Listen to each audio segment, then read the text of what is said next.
Shalom once again. I'm continuing on showing the blessings that were given to Esau and also to Jacob.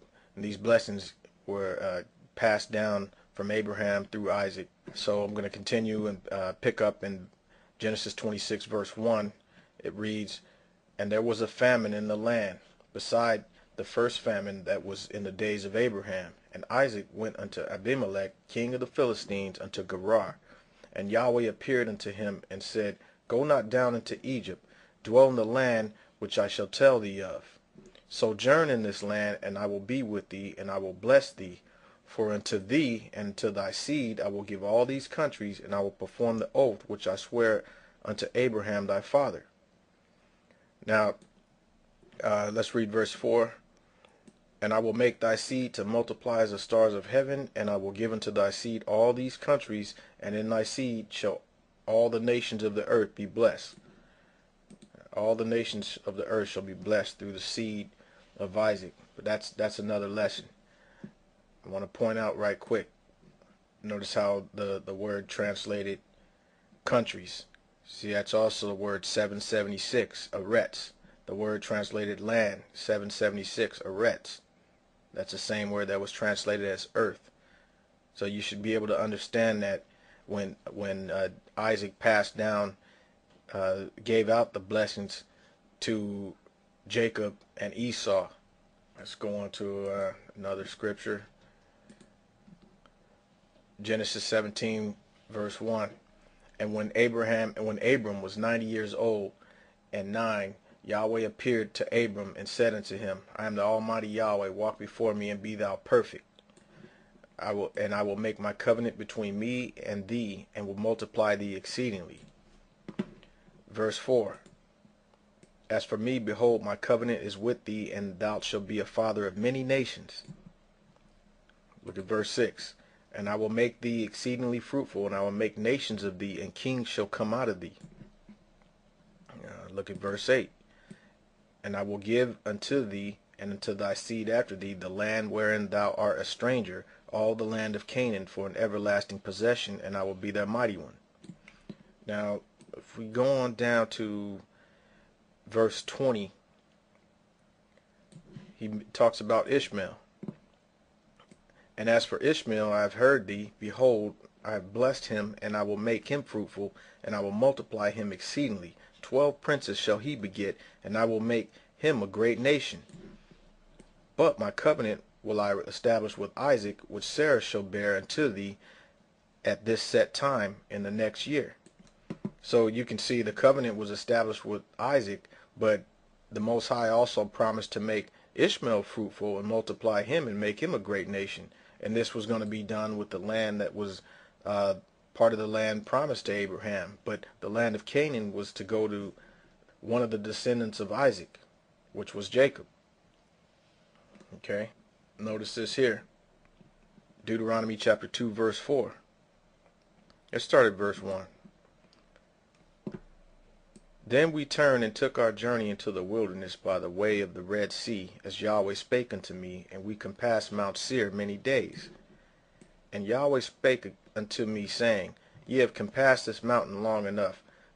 Turn you northward, and command thou the people, saying, Ye are to pass through the coast of your brethren, the children of Esau, which dwell in Seir, and they shall be afraid of you. Take ye good heed unto yourselves, therefore. Verse 5, notice this. Meddle not with them, for I will not give you of their land, no, not so much as a foot breadth, because I have given Mount Seir unto Esau for possession. And that was carried out through the blessings of Isaac. He gave that particular land that it was Mount Seir. See this land here? The word 776, Eretz, the earth, that's the earth that was given to Esau. You know, so you can clearly see it now. Instead of that other doctrine, it has a lot of speculation involved, a lot of assumptions, and just it's a creation, it's an invention. It's not mentioned in the scriptures. When you study the scriptures out, that doctrine's not there. Notice what the law says concerning the law of the firstborn. Deuteronomy 21 verse 15.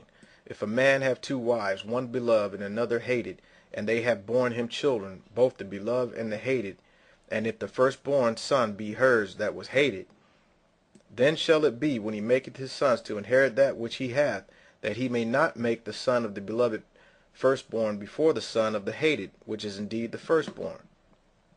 But he shall acknowledge the son of the hated for the firstborn by giving him a double portion of all that he hath, for he is the beginning of his strength. The right of the firstborn is his. So Isaac, he had the land passed down through him from Abraham. So the right of the firstborn was supposed to go to Esau, but Esau sold that birthright. Therefore, Jacob inherited the right of the firstborn, and he was able to receive the land of Canaan and partake of the covenant that was promised to Isaac. Esau, he received a blessing. He just didn't receive the land of Canaan. He received Mount Seir. He did not receive the whole earth because the earth did not belong to Isaac. It wasn't his to give. Isaac could not bless him with that. And that's not a prophecy saying that he's going to receive the whole earth. Let's look at Genesis 25. We'll see, notice verse 4. Let's start at verse 3. And Yokshan begot Sheba and Dedan, and the sons of Dedan were Asherim and Letzuim and Lumim. And the sons of Midian, Ephah and Epher and Hanok, Abida and Eldah. All these were the children of Keturah.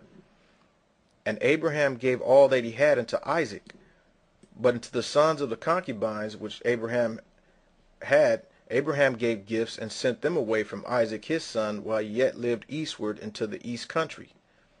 So you can see he sent them away, and they went on to start those nations over there in that land area between the border of Egypt and the Euphrates, because Abraham was able to bless them with that land. So that's how he sent them away to their inheritance.